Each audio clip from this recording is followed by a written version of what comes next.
Entonces, pues lo último que vimos la semana pasada fue acerca del centro de masa, que es la última temática que se evalúa en este parcial, ¿no? Y pues lo más relevante de lo que yo pude haber mencionado, pues tiene que ver con el hecho de que habíamos trabajado con un modelo hasta ahora, que es el modelo de partícula, ¿sí? Entonces nosotros nos daban ejemplos de carros, de personas corriendo, de, no sé, de un montón de objetos que pues en realidad tienen extensión, tienen sus tres dimensiones, ¿no? Tienen una extensión física y están compuestos por partículas, ¿no? O sea, toda la materia, sabemos que los corpúsculos más pequeños es lo que nosotros llamamos partículas. Entonces, nosotros no nos preocupábamos por cada una de las, digamos, 100.000 millones de partículas o 1.000 billones de partículas que pueda componer un carro. No nos interesaba analizar el movimiento de cada una de ellas, sino que volvíamos el carro un punto, eso es el modelo de partícula, volverlo un solo punto sin extensión y analizar el movimiento de ese punto, ¿sí? Ya aquí, al definir un centro de masa, se hace necesario en el sentido de que pues ya hay cuerpos que sí tenemos que considerar que sucede en su extensión. Particularmente esto es de utilidad para lo que se viene en el tercer parcial, que es estudiar sistemas que pueden girar, ¿verdad? O sistemas rotatorios o cuerpos rígidos rotatorios. También por ahí hay partículas que se pueden analizar su rotación, etcétera, pero pues para cuerpos rígidos hay ciertas consideraciones que tenemos que tener en cuenta. Y por esa razón, pues resulta de conveniencia definir el centro de masa. En su momento yo les dije, esa es la posición promedio de la masa del sistema. ¿Sí? Es como que usted pondere más o menos en promedio a dónde recae toda la masa. Y el poder definir una sola posición en lugar de la de cada una de las partículas, pues nos genera varios, nos es conveniente, ¿no? Y pues es precisamente eso lo que nos ha permitido analizar muchos sistemas físicos hasta ahora, sea por consideraciones de cinemática, sea por consideraciones de dinámica, o sea por consideraciones de energía, que es trabajo y energía, que es lo que vimos también en este parcial. Pues esto no lo repaso, todo esto ya lo vimos, está en el video anterior, que creo que no lo he subido, pero bueno, lo voy a subir pronto, junto con este. Por ahí teníamos una expresión para el centro de masa, para sistemas de partículas, derivamos una para cuerpos rígidos, que es esa de ahí, ¿verdad? Que pues en general nosotros no trabajamos con esta, sino que solemos trabajar con la de sistemas de partículas. Y luego, pues, en donde me enredé un poquito fue en la parte del movimiento. Entonces, aquí voy a aprovechar y reexplicar algunas cosas. La matemática, si usted ya revisó las notas que les envié antes, ¿no? Yo les había enviado ahí un documento con anotaciones por Telegram. Entonces, si ya revisaron eso, ven que es más, no es más que lo mismo, ¿no? Es decir, solo es ir haciendo arreglos matemáticos y pues eventualmente se llega a una expresión, por ejemplo, para describir la velocidad de un cuerpo, que simplemente es la velocidad del centro de masa, ¿no? Y pues la velocidad del centro de masa no es más que la suma de las velocidades de cada una de las partículas que componen un cuerpo o un sistema de partículas arbitrario. Y de ahí pues sale una implicación importante que es esta, ¿no?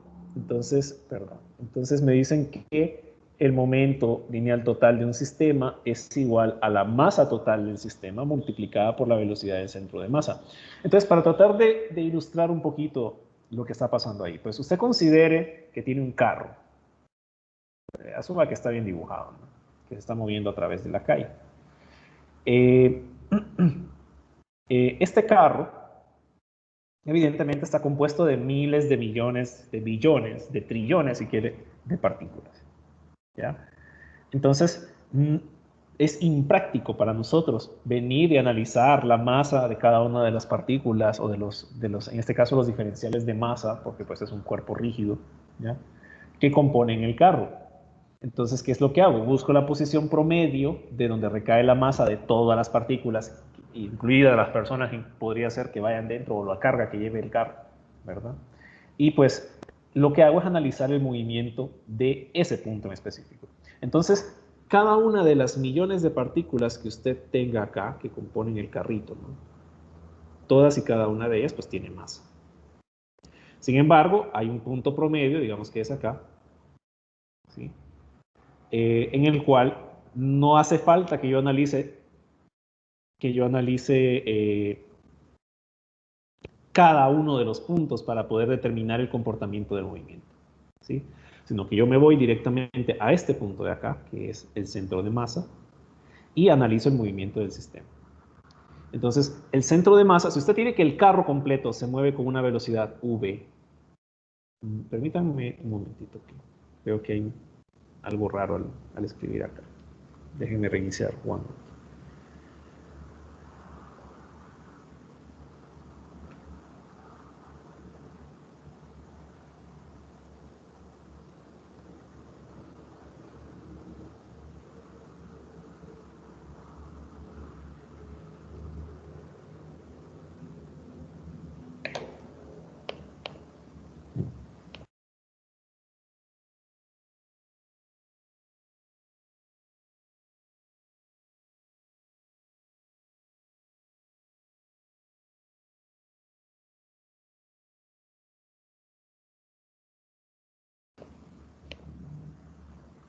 Ok.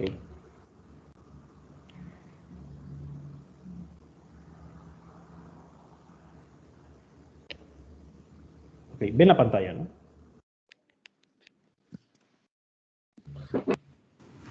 No. Todavía no. Sí, sí se puede ver. Sí, ya se puede ver. Muy bien, si es que, a ver, estaba escribiendo y salía algo raro, pero bueno, ya está. Bien, entonces, les decía, si yo tengo que este carro, todo el carro se mueve con masa d, entonces, al final, cada una de las partículas se está moviendo con cierta velocidad a lo largo de todo el sistema, ¿no? Y al final, como no hace falta analizar la interacción, o es decir, la velocidad con la que se mueve cada partícula y la masa de cada partícula, lo que sea, yo lo que puedo es analizar un momento total. ¿Por qué? Porque la velocidad v con la que se mueve todo el carro es la velocidad del centro de masa, ¿cierto? Esto de acá sería la velocidad del centro de masa. Por lo tanto, yo puedo medir el momento total de este carro si asumimos que la masa del carro es m. Y pues tendríamos que el momento sería la masa del carro por la velocidad del centro de masa. Y pues eso de ahí es equivalente a medir la contribución de momento de cada una de las partículas, ¿verdad? Entonces, si yo, por ejemplo, hago zoom y yo quisiera medir, digamos, esta partícula es B1, digamos. Esta de acá es le corresponde a una velocidad de B2. Esta es la partícula M1, M2, M3, M4 y así, ¿verdad?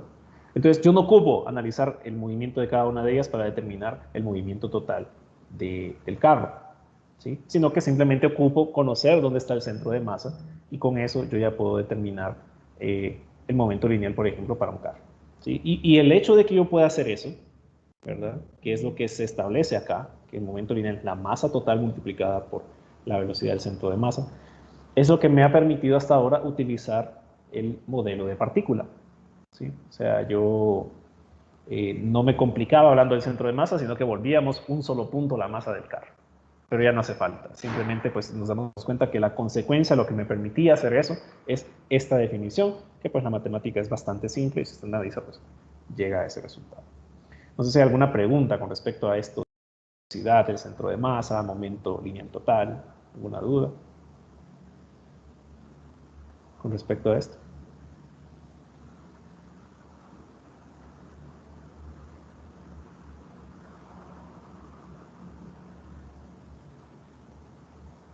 ¿No hay preguntas?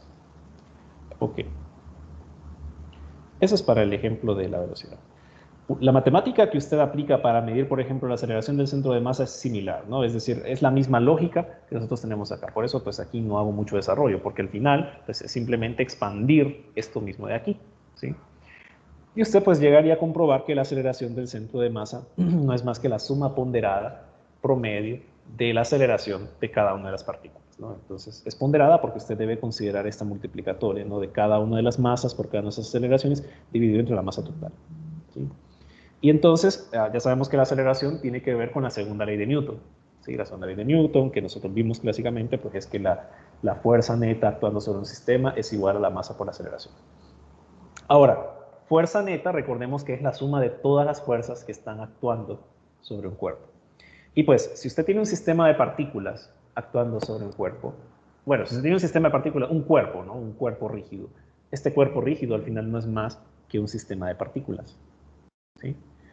Y pues uno podría pensar, bueno, si la segunda ley de Newton me dice fuerza neta, es decir, fuerza total, la suma de todas las fuerzas actuando sobre el sistema es igual a masa por aceleración, entonces yo debería considerar en mi fuerza neta todo. Es decir, la fuerza externa que, por ejemplo, cause que una caja sólida, una caja robusta, una caja sólida, ¿no?, se mueva. ¿Sí? Y ese va a ser el ejemplo con el cual yo voy a trabajar ahorita. Entonces, digamos que usted tiene esta caja. Es una caja sólida, digamos que es un T. ¿Sí? Entonces, está compuesto de una n cantidad de partículas, cada una con su respectiva masa, digamos. Y usted pues lo que quiere es empujar ese tele. ¿Sí? Entonces ya sabemos que eso implica aplicar una fuerza y esa fuerza va a cambiar el estado de movimiento del cuerpo y pues todas esas nociones que ya conocemos desde el primer parcial, ¿no? Entonces digamos que aquí tiene una fuerza. Vea que esa fuerza en rosado, en violeta que yo estoy aplicando ahí, es una fuerza que no tiene que ver con la interacción entre partículas. Es decir, usted tiene acá un montón de partículas, ¿verdad? La fuerza que se está aplicando no tiene que ver con ninguna de las partículas. No es que la partícula 1312 viene y de repente mágicamente causa un impulso sobre el tele y este se empieza a mover, ¿no? Sino que la fuerza que usted aplica es una fuerza externa a su sistema de partículas. Vea que por eso pues acá se expone eso, ¿no? Fuerza externa es igual a la masa total del sistema por la aceleración de su centro de masa. ¿Sí? Y pues eso de ahí es la fuerza neta del sistema, ¿no? O sea, vea que aquí pasar de acá a acá es el misterio, en cierta manera. Porque de ahí lo demás es evidente. Es decir, nosotros tenemos que es masa por aceleración del centro de masa, sería multiplicar la masa total del sistema por esta expresión de acá, ¿no? Si yo multiplico la masa total del sistema por esta expresión de acá, evidentemente se me va a anular ese 1 sobre m, ¿no?, que es asociado a la media ponderada para determinar la aceleración.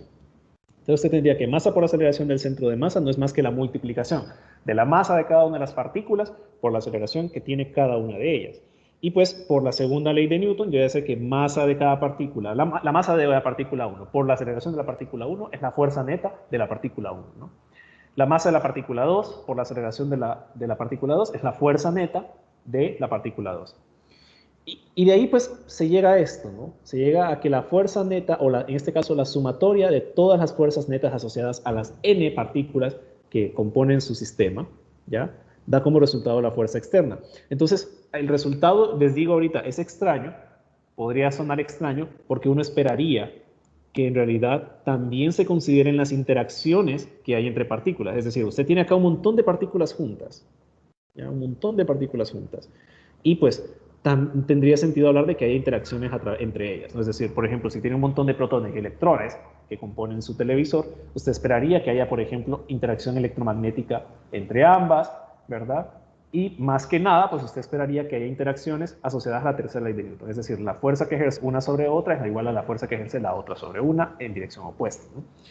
Y pues ahorita lo que voy a hacer es explicar cómo es que se llega de calcular la fuerza neta sobre cada una de las partículas y comprobar que en efecto esto es igual a la fuerza externa total. Entonces vean, como les había dicho antes, yo tengo que esta fuerza F, que está asociada a ese, acá en rosado, ¿no?, en violeta. Esa fuerza externa, esta es una fuerza externa, ¿no? Esta es una fuerza que no tiene nada que ver con interacciones entre partículas. De ahí para allá, ¿qué es lo que quiero yo? Pues medir básicamente la fuerza neta en la partícula 1. ¿Sí? Digamos que quiero medir la fuerza neta en esto de acá es la partícula 1. ¿Sí? Entonces, si yo quiero medir la fuerza neta en la partícula 1, entonces hago I igual a 1, ¿no? Si es igual a 1, entonces ¿qué tendríamos? Tendríamos la interacción que hay. O sea, tendríamos que considerar como fuerza neta en el punto 1 la suma de todas las fuerzas de las partículas que estén interactuando con la partícula 1, además de la fuerza, de la porción de la fuerza externa que actúa sobre la partícula 1. Entonces vean lo que hago acá. Me queda que la fuerza neta sobre la partícula 1 sería igual a ¿qué? A la fuerza externa que se está ejerciendo desde fuera de la caja sobre la partícula 1. No es el 100% de la fuerza externa, ¿verdad? Que solo es la porción que corresponde a la partícula 1. Luego, tendríamos que ir siguiendo la sumatoria. Entonces, tendríamos la fuerza que ejerce la partícula 1 sobre sí misma, que pues no existe, ¿no? No tiene sentido hablar de que la partícula ejerce fuerza sobre sí misma, por lo tanto, vea que acá no existe un término que vaya de 2 a 1, de 1 a 1, perdón, sino que empieza con el término de fuerza asociado de 2 a 1. Es decir, si usted tiene que esta de acá es la partícula 1, corre la partícula 1, y tiene que esta de acá es la partícula 2, claramente hay una interacción entre esta partícula y esta de acá, ¿cierto? Entonces, la partícula 2 ejerce una interacción sobre la partícula 1. Si esto de acá es la partícula 3, por ejemplo, hay una interacción entre estas dos, ¿sí? La partícula 3 ejerce una fuerza sobre la partícula 1. Si esta es la 4, también hay interacción entre la partícula 1 y la partícula 4. Y eso es lo que yo tengo expresado acá abajo, ¿sí? Entonces, yo tengo que la fuerza neta sobre la que actúa sobre la partícula 1 únicamente, sería igual a la suma de todas las interacciones, que es esto de acá, ¿sí? Más el término o la porción de la fuerza externa que yo estoy aplicando para mover toda la caja, es decir, la partícula 1 y las demás, ¿ya? Sobre la partícula 1. No sé si me van siguiendo hasta acá o están completamente confundidos. ¿Cómo vamos? ¿Me van entendiendo?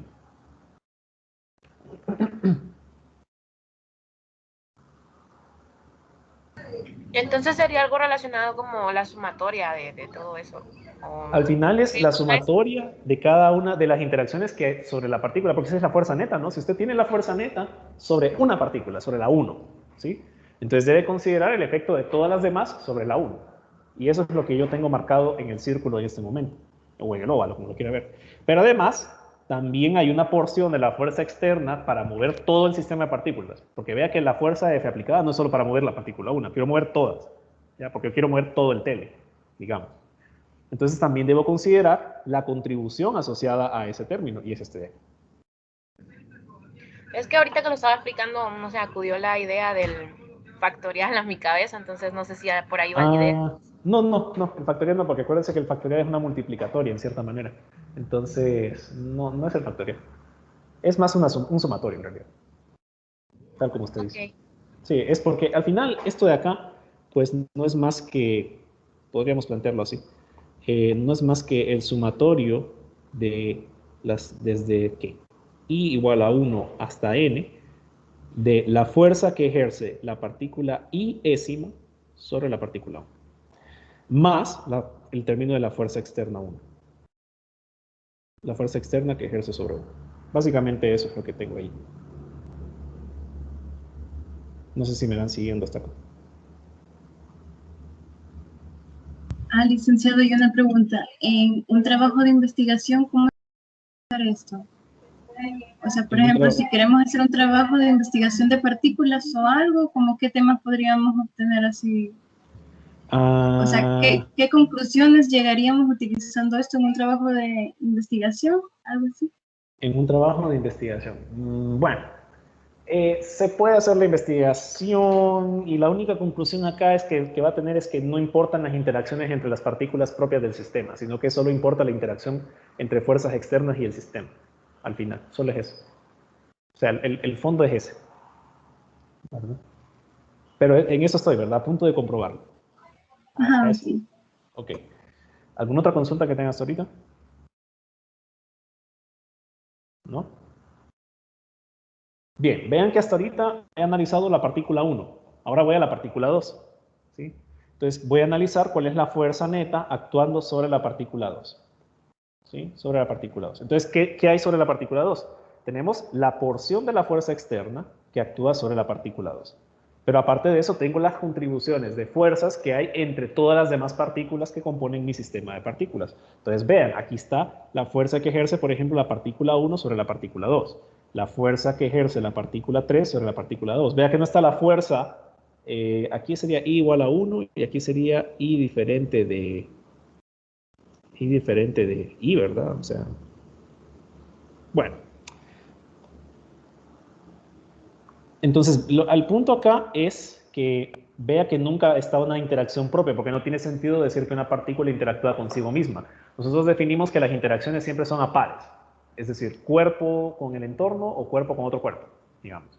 ¿Ya? Entonces no hay fuerza que ejerce 2 sobre 2, pero si hay fuerza que ejerce 1 sobre 2, si hay fuerza que ejerce 3 sobre 2, hay fuerza que ejerce 4 sobre 2, y así hasta tener las n partículas del sistema actuando sobre o reaccionando de alguna manera con 2.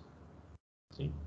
El punto es que acá tenemos otro sumatorio donde están las fuerzas internas, que correspondería a todo esto de acá, y una porción asociada a la fuerza externa, que correspondería a esto de acá. Una lógica similar, seguimos con la partícula 3, como pueden observar. Ahora, ¿qué es lo que vale la pena notar acá? Matemáticamente, ¿qué establece la tercera ley de Newton? ¿Qué establece matemáticamente la tercera ley de Newton?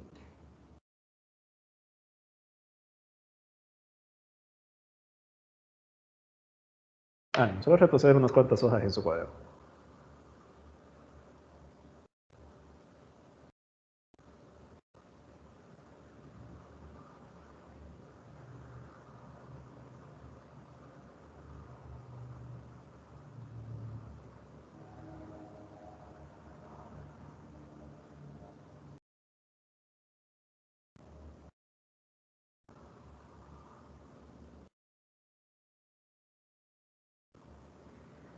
Ya no se acuerdan.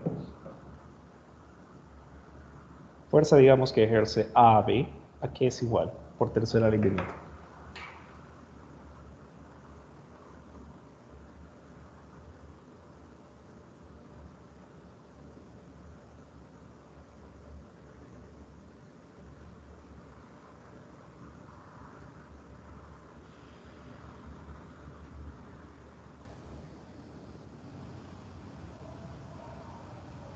A la fuerza B sobre A.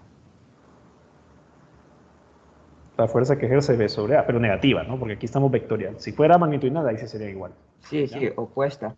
Correcto. Muy bien. Entonces, esa es la tercera ley de Newton, ¿no? La ley de acción-reacción. Entonces, vean. Yo he ido sumando así, hacia la derecha, si se fijan, ¿verdad? Fuerza neta es la suma de todos estos términos, la suma de todos estos términos para la partícula 2, la suma de todos estos términos para la partícula 3, y así sucesivamente. Pero yo puedo también sumar hacia abajo, y lo que me quedaría, si yo sumo hacia abajo, es que para las n partículas que componen el sistema, entonces yo tendría la fuerza neta de todas las partículas, ¿no? Entonces me quedaría la fuerza neta total. Y la fuerza neta total, vea que me quedaría la fuerza externa total, porque vea que cada uno de estos términos solo son contribuciones de la fuerza externa sobre cada una de las partículas, no es la fuerza total. ¿Sí? Entonces, eso sucede tras sumar hacia abajo en este caso. Más la suma de todos estos términos de acá. Ahora, vean qué interesante. Yo aquí tengo que la fuerza que está la fuerza que ejerce 2 a 1 y la fuerza que ejerce 1 a 2. Pero si se fijan por la tercera ley de Newton, ¿qué sucede? Cuando yo sumo esto con esto, ¿a qué me da igual?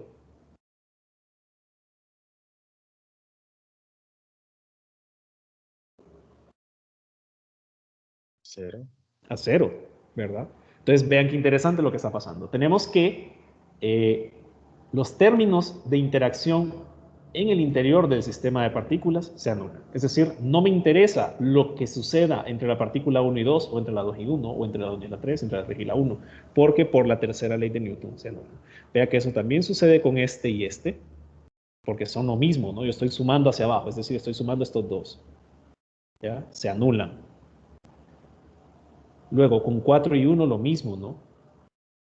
3, 2, 2, 3, esto de acá se anula. Y al final, si ustedes se fijan, todos estos términos de acá eventualmente se anulan. Por esa razón es que podemos pasar de aquí hacia acá. Yo tendría que la fuerza neta de mi sistema de partículas no es más que la fuerza externa actuando sobre el sistema. Es decir, no debo preocuparme por las interacciones que haya dentro del sistema de partículas si yo quiero analizar su movimiento a nivel macroscópico. ¿Sí? Porque solo tendría que la fuerza externa del sistema sería igual a la masa por la aceleración de todo el sistema. Esta es una implicación, por ahí mencionaron algo de investigación, voy a profundizar un poquito más al respecto porque eso es muy interesante y eso es algo de cual dio las bases para uno de los estudios de la física más importantes, me parece, que ha habido, que es la mecánica analítica. Entonces, esto hasta ahorita ha sido mecánica clásica, si se fijan. Y bueno, nosotros estamos en física 100, así que seguimos en mecánica clásica. Pero los que estudian física y astrofísica, más adelante van a ver que hay un mecanismo más poderoso que es independiente en cierta manera de algunos aspectos cuantificables de la física, ¿no? De algunos observables. Bueno, más o menos independiente, no me atrevería a decir que es independiente. Pero que a nivel de matemática hay unas herramientas tan poderosas que parten de esta consideración, del hecho de que a mí no me importan las interacciones que hay entre las partículas que componen mi sistema, solo me interesa lo externo actuando sobre el sistema. ¿Sí? Entonces, esa es la conclusión más importante que yo les puedo dar respecto a esto que estamos hablando. Y pues en palabras está expresada más abajo, ¿no? Y es que la fuerza neta externa del sistema de partículas es igual a la masa total del sistema por la aceleración. Pero más importante es lo que está en el cuadrito. Es que el centro de masa de un sistema de partículas que tiene una masa combinada m se mueve como una partícula equivalente de masa m mayúscula que se movería bajo la influencia de la fuerza neta externa en el sistema. Es decir, no me importa cada una de las interacciones independientes de cada una de las partículas de mi sistema de partículas. Puedo volver mi sistema un solo puntito y ese puntito tenga la masa de todo mi sistema de partículas. Entonces solo ocupo analizar el movimiento de ese puntito en específico, ver cómo interactúa cuando está bajo una fuerza neta externa, porque ya vi que las internas no me interesan, no me perturban el movimiento del sistema, ¿ya? Y de esa manera analizar el movimiento de este. ¿Sí? Esta implicación es muy importante.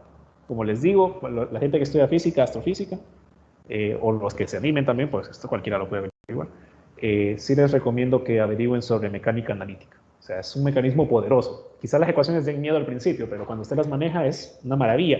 Y es el punto de partida para entender a nivel matemático mecánica cuántica, relatividad. Así que sí les recomiendo a la gente que estudia las ciencias puras, pues que... Y a los que no también. O sea, esto es bueno para todos si usted se anima, ¿ya? Les animo a que vayan investigando un poquito sobre eso. La gente que estudia física, astrofísica, pues les informo que eso lo van a ver con más detalle en mecánica 2. ¿Sí? Muy bien. No sé si hay alguna pregunta con respecto a esto. ¿Alguna duda?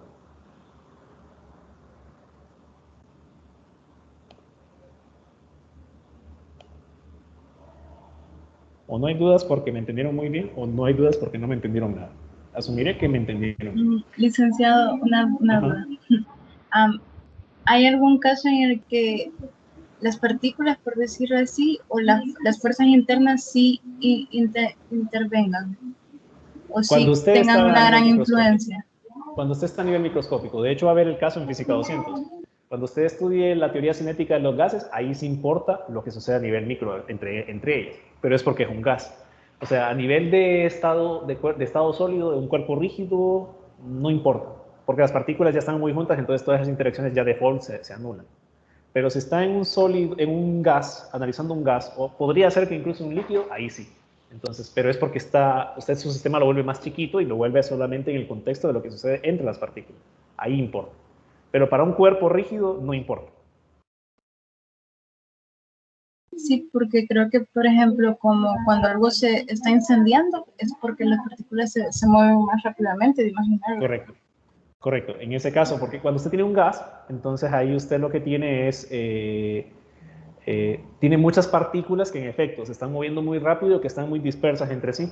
Entonces ese caso sí importa y ahí hay otras consideraciones. Incluso hay cuestiones no deterministas o cuestiones probabilísticas que hay que tomar en cuenta, que son las distribuciones de probabilidad que describen el comportamiento de estas partículas bajo esas condiciones. Entonces sí, ahí sí importa. Pero como nosotros, por lo menos en física 100 no estudiamos eso, entonces no me preocupo. Por lo menos no hace falta por ahora, ¿verdad? Analizar eso. Ok, gracias. Sí. Ok, ¿alguna otra consulta?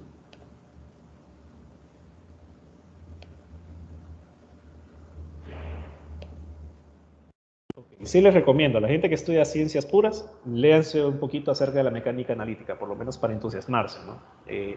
Como les digo, las ecuaciones es como que al principio uno le da miedo y todo, pero créanme que una vez que ustedes lo vean bien y todo, le agarren gusto, les va a encantar. O sea, es porque es un mecanismo poderoso. O sea, nos permite trabajar muy fácilmente un montón de cosas.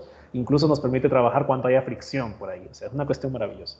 Pero tiene una implicancia matemática muy profunda. Entonces, por eso, solo les animo, pero no les pido que se metan al rollo de empezar a desarrollar ecuaciones ni nada, porque no. O sea, eso pues más adelante.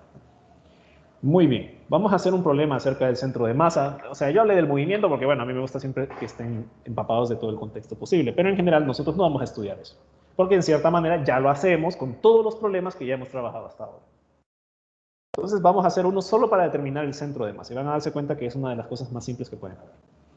Entonces, vea, tenemos 3 bloques de chocolate cuya forma es irregular y tienen las siguientes masas y coordenadas de su respectivo centro de masa. Entonces tenemos que hay un bloque que es de 0.300 kilogramos y se encuentra en la ubicación respecto a mi sistema de referencia de 0.200 metros y 0.300.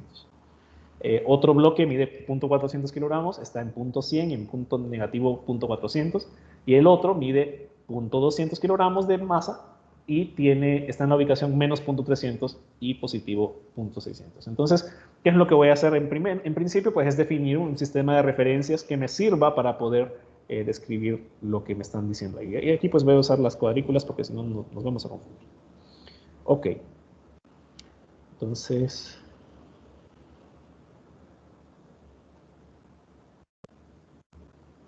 vamos a hacer así. Un negro. Ok. Entonces ahí está mi sistema de referencia. Lo voy a mover. Voy a mover un poquito.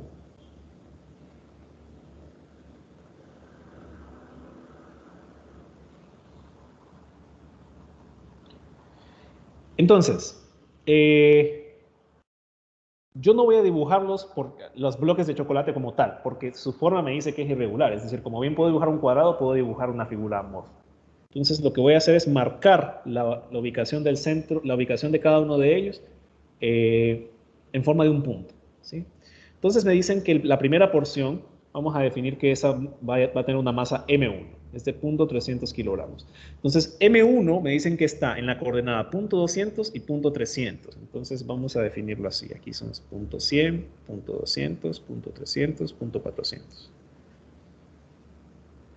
La coordenada X. Entonces está en 0.200 y en 0.300 hacia arriba. 100, 200 y 300. Es decir, que el primer bloque, digamos, está acá.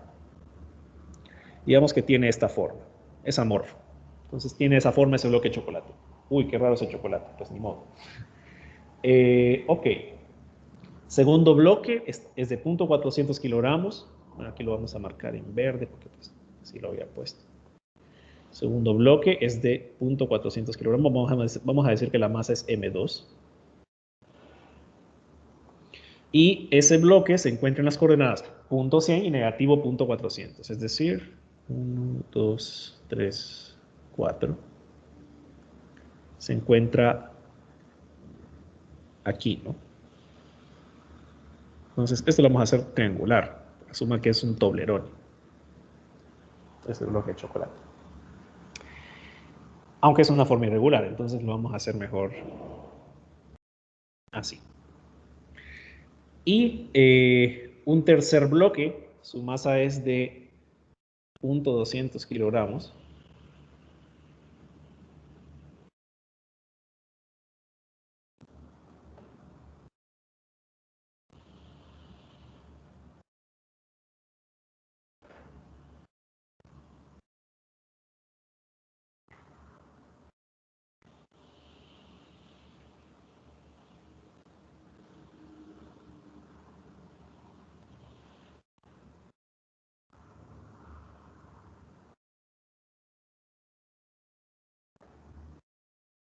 No sé si me escuchan ahorita.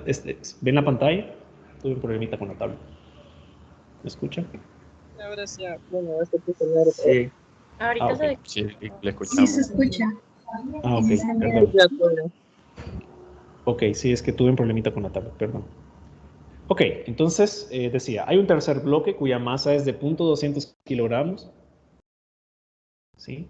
Y me dicen que está en la ubicación negativo 0.300 y positivo 0.600. No me va a alcanzar la escala, ¿no? A ver. No. 0.4, 0.5, bueno, está aquí. 0.6. Entonces el tercer bloque está más o menos 0.100, 0.200, 0.300.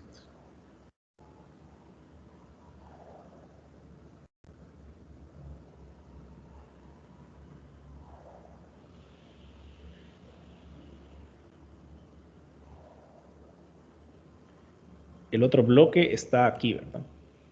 Y también tiene una forma irregular. ¿Sí? Entonces, ahí he dibujado los 3 bloques de chocolate con sus formas irregulares. ¿Sí? Porque eso es lo que me describen ahí. Entonces, lo que me piden en este problema es determinar las coordenadas del centro de masa del sistema formado por los 3 bloques. Entonces, me están pidiendo determinar X del centro de masa, y Y del centro de masa. Es decir, más o menos cuál es la ubicación promedio que tienen esos bloques de chocolate en torno a mi sistema. Observación, la posición promedio no necesariamente tiene que recaer sobre uno de los chocolates. ¿Sí? Podría ser que recaiga, pero de hecho lo que me esperaría es que no, ¿verdad? Esto es como que si usted, por ejemplo, midiera el centro de masa del sistema solar. El centro de masa del sistema solar no necesita recaer en el Sol o en alguno de los 8 planetas del sistema solar. Usted podría tener que recaiga sobre un punto exterior, ¿sí? Con coordenadas X, Y, Z que no concuerden con algún cuerpo celeste, ¿verdad? Entonces, pues hay que tomar en cuenta eso.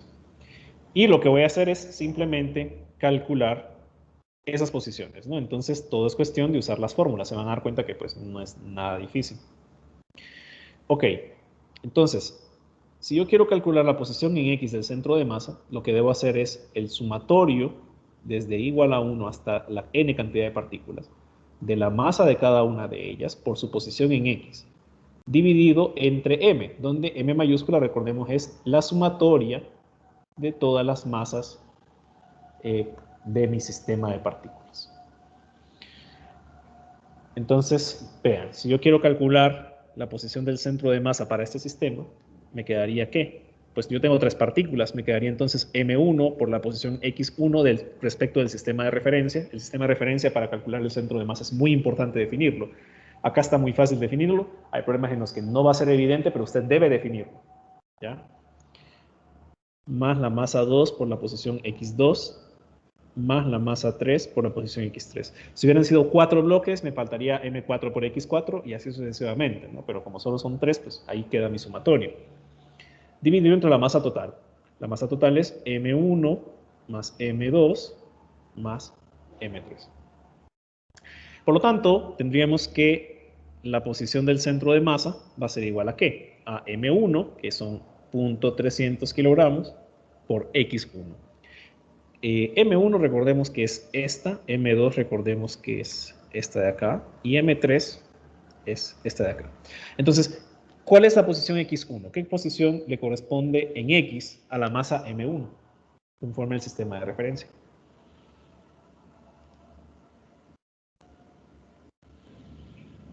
Punto 200. Punto 200, muy bien. Entonces tenemos que esto va multiplicado por punto 200. Vean que ese punto 200 es medido respecto al origen de mi sistema de referencia. Entonces, como les digo, acá es evidente que hay sistema de referencia, o sea, porque le están dando coordenadas. Pero puede hacer que usted tenga que hacer problemas. De hecho, les dejé uno de tarea, si no lo han hecho, ¿verdad? Que es el 855, ¿ya? Donde no es evidente, pero deben definir el sistema de referencia, si no, no lo van a poder hacer correctamente.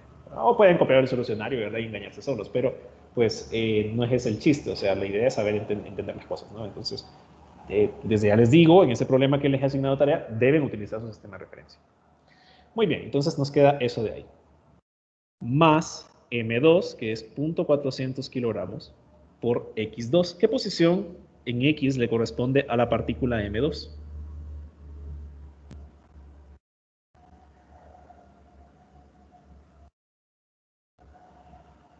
Punto 100. Punto 100, muy bien. Y es positivo, ¿verdad? Eso también importa porque recuerde que hay un sistema de referencia, entonces voy a añadir el signo. Más la masa M3, que son 0.200 kilogramos, por la posición que corresponde a X3. ¿Qué posición le corresponde a la masa M3 en X?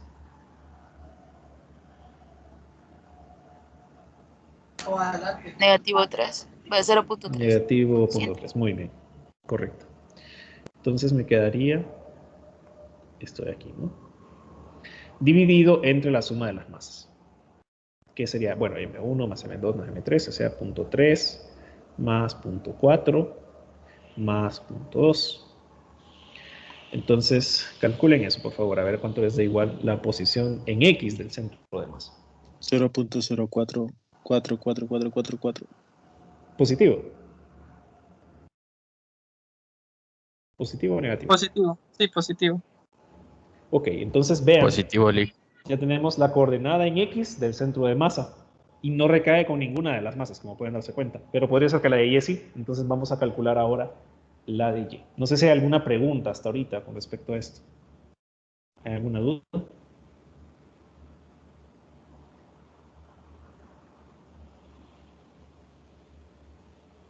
¿No? Ninguna. Ok, No, ninguna. perfecto. Para Y, lo mismo, ¿no? Entonces me quedaría M1Y1 más M2Y2 más M3Y3 entre la suma de las masas. Entonces me quedaría, en este caso, 0.3 kilogramos por Y1. ¿Qué posición corresponde en Y a la partícula M1 o a la masa M1? Punto 300. Punto 300, muy bien, positivo. Entonces me quedaría acá esto. Más la masa M2, son 0.4 kilogramos, multiplicado por su posición en Y. ¿Cuál es la posición en Y de la masa M2? Menos Menos punto 400. puntos 400. Menos 0.400. Y pues para la masa 3, que es de 0.2 kilogramos, ¿qué posición corresponde en Y? Punto 600. Muy bien, 0.600. Dividido entre las masas, ¿no? Ay, perdón, aquí es copiar de nuevo, ¿no? 0.3 más 0.2 más 0.4. Entonces calculen, por favor, la posición en Y del centro de masa. 0.055. 0. 055. ¿Positivo o negativo? Positivo. Positivo, ok. Entonces ahí ya tengo caracterizadas las coordenadas del centro de masa. Entonces lo voy a ubicar en mi sistema de coordenadas, ¿no? 0.044, es decir, sería aproximadamente la mitad, ¿no? Porque vea que aquí, esto de acá sería 0.100, esto de acá sería 0.50 aproximadamente. Entonces en X corresponde como por aquí, ¿no? A esa coordenada. Y en Y algo similar, ¿no? Tendríamos que sería 0.055, sería pasadito de la mitad. Entonces lo mismo, ¿no? Esto de acá es 0.100, esto de acá sería 0.50, por lo tanto, pasadito de ahí, tendríamos que en el cruce de estas dos coordenadas, es decir, acá, bueno, lo voy a hacer en otro color. Aquí tendría la posición promedio de la masa de mis tres partículas, viéndolas como un sistema de partículas. ¿Sí? Esa sería la posición del centro de masa, estaría ahí, ¿verdad? Como les dije, no está dentro de alguna de las partículas, no hace falta. Muy bien, no sé si hay alguna pregunta. ¿Alguna duda?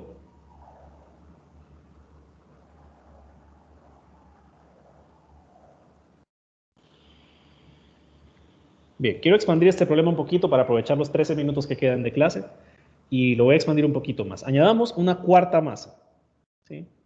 Añadamos una cuarta masa y digamos que esa cuarta masa está sobre el eje Y. Digamos que está en punto 200 en Y. Que queda con esa forma, ¿ya?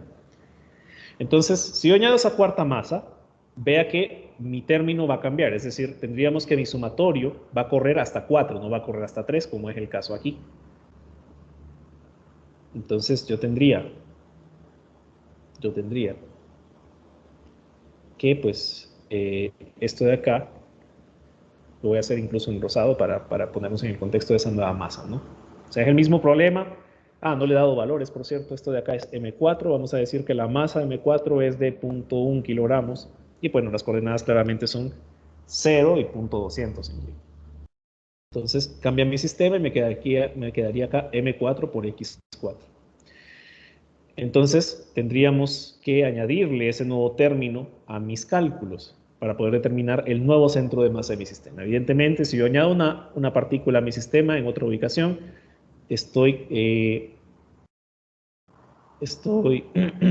cambiando todo, ¿no? Cambio también la ubicación del centro de masa, ¿sí? Entonces, vea, para la cuarta partícula, tenemos que la masa de la cuarta partícula es 0.1 kilogramos, multiplicado por su posición en X, ¿verdad? Por X4. ¿A qué es igual X4 en este sistema? 0. Es igual a 0. Es igual a 0. Pero vea, aparte de eso, no solo modifico el numerador añadiendo el término que va arriba, ¿no? Pero también debo modificar el denominador añadiendo la cuarta masa. Entonces vea que aquí cambia todo, ¿no? Entonces calcúlenme ese nuevo centro, esa nueva posición en X, ¿no? Porque esa es la posición en X únicamente, del centro de masa.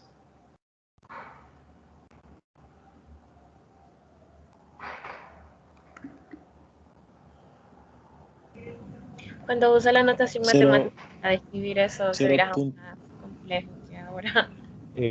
Hable primero Cero. el de la respuesta y después la compañera. Ajá. 0.04. 0,4 cerrado. Sí. Ok.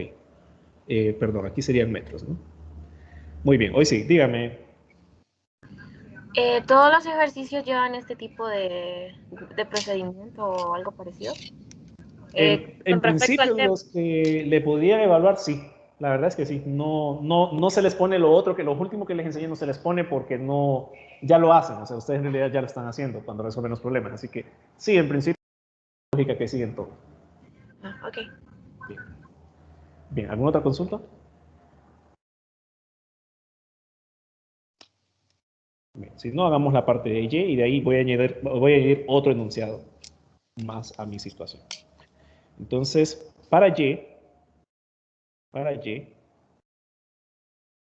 lo mismo, ¿no? Tenemos que mi sistema debe, rayos, que mi sistema, pues, debe añadirse ese cuarto término, ¿no?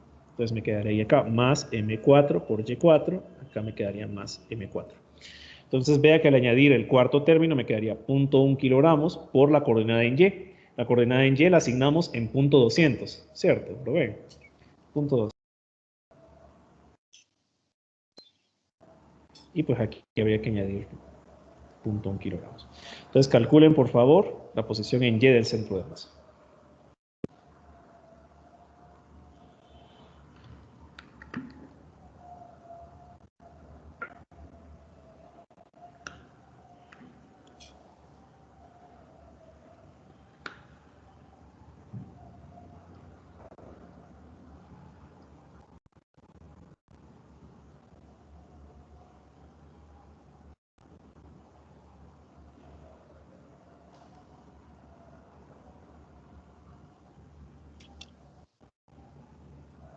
Cero punto cero siete. 0.017. 0.007. No. 07. 0.7. ¿Cerrado? Sí. Ok. Esa sería entonces la nueva posición del centro de masa con la nueva partícula que he añadido a mi sistema. Por lo tanto, la voy a marcar también. Me decían que era 0.04, 0.07. Vean que ha cambiado significativamente, ¿no? O sea, ahora queda como por aquí el centro de masa de mi sistema. Se ha movido un poquito hacia arriba. Evidentemente yo puedo haber añadido esa cuarta masa acá, en esta zona, o por aquí, o cerca de la 1, y pues eso cambia significativamente. O incluso si en función de la cantidad de materia que tenga, es decir, de la masa M4, podríamos tener que se ha desplazado aún más, ¿verdad? Normalmente el centro de masa, lo lógico es que esté lo más cerca posible de la partícula más pesada, ¿sí?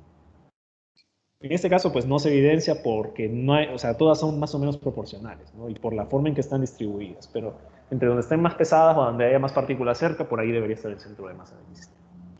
No sé si hay alguna pregunta. ¿Alguna duda?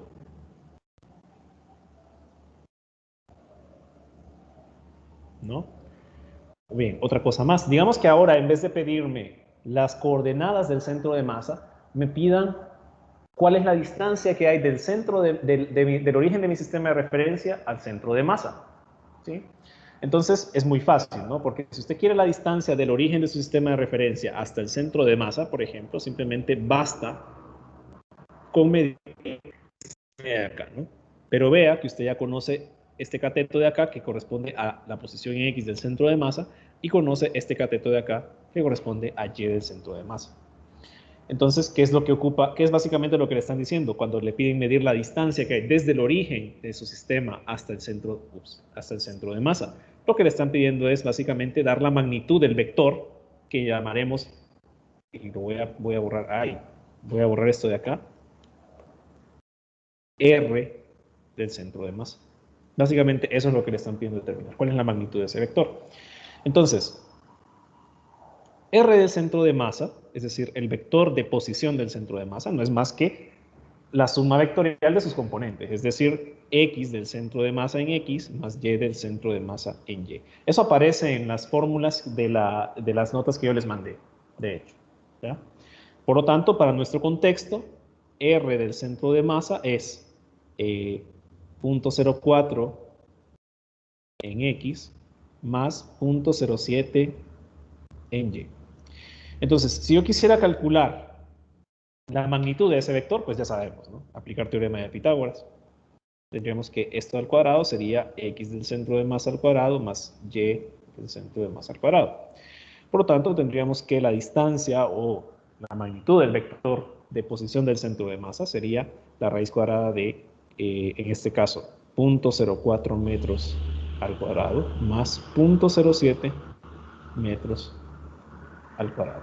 Entonces calculemos para el ejemplo modificado, ¿no? el que he trabajado en rosado. ¿Ya? Calculemos cuál es el valor de R, la magnitud de R del centro de masa, de la posición del centro de masa.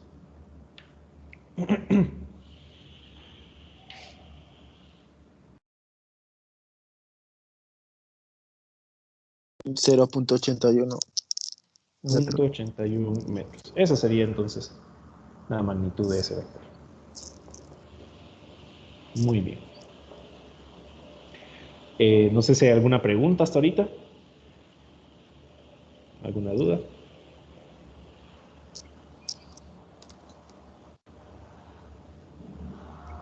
Todo claro. Como pueden ver, no es muy difícil. En realidad es bastante simple. ¿Sí? Solo es cuestión de pues, irse fijando. Tomar en cuenta ¿va? Que si bien son cuerpos con extensión, porque vea que no fue por molestar que hice estas figuras amorfas. Lo hice porque en realidad me dicen que son 3 bloques. Un bloque no es un punto, ¿cierto? Un bloque es un bloque, pero me dicen que es un bloque de forma irregular, por eso lo dibujé así. Pero no me interesa que la forma sea irregular, porque ya me dicen que el centro de masas está específicamente en estos puntos, porque esto de acá sí son puntos, esas son coordenadas, ¿no? Entonces, el aspecto clave a rescatar ahí es.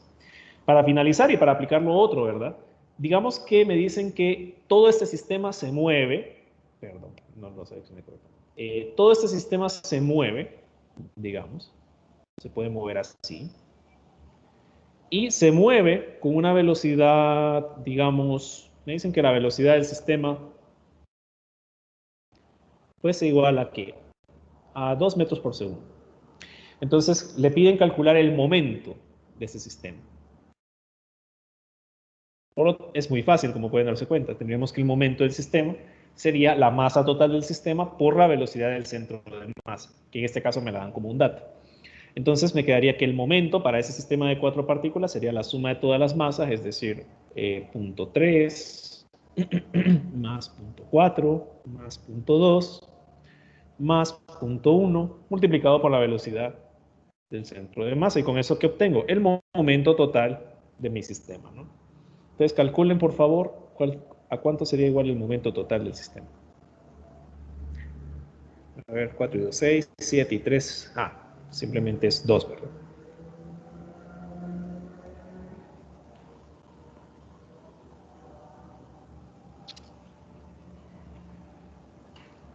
Eso les dio, ¿no? Sí, eso. Sí, entonces ahí ya con eso también resolvemos. Y pues, como pueden ver, es algo bastante simple, ¿no? Solo es cuestión de sumar. Eso es todo. Ya, sumar algebraicamente. E irse fijando, ¿verdad? E irse fijando. Sí, ¿preguntas hasta acá? ¿Alguna duda?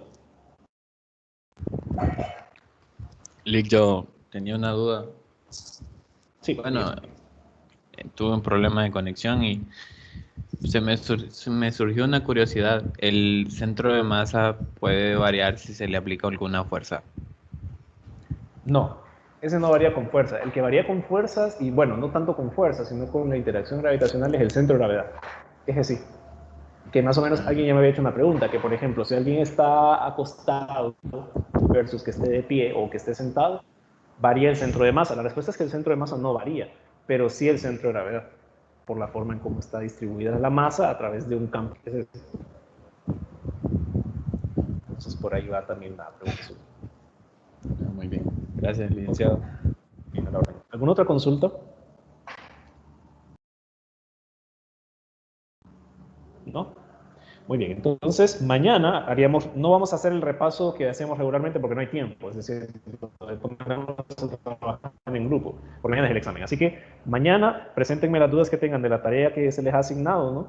Que también es para mañana, y pues vamos a trabajar con base en eso antes del examen. Recuerden que el examen es a la 1:55, ¿sí? Entonces quedamos así. Muy bien, listo muchachos, nos veremos mañana, que estén bien. Éxitos mañana, por cierto. Gracias, Ley. Hasta luego. Gracias. Gracias. Buenas tardes. Vemos. Bueno.